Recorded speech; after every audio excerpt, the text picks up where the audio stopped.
தர்மத்தை காப்பவனை எல்லாரும் சொல்லுங்க.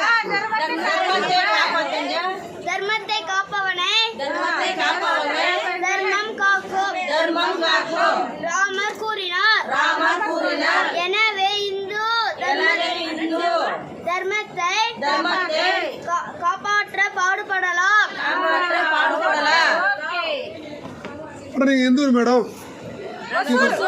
மொத்தம் எத்தனை பேர் வந்தீங்க? 20 பேர் வந்தீங்க. உங்களை யாராவது இங்க பணம் கேட்டாங்களா? தண்ணி வசதி எப்படி இருந்தது? லேடிஸுக்கு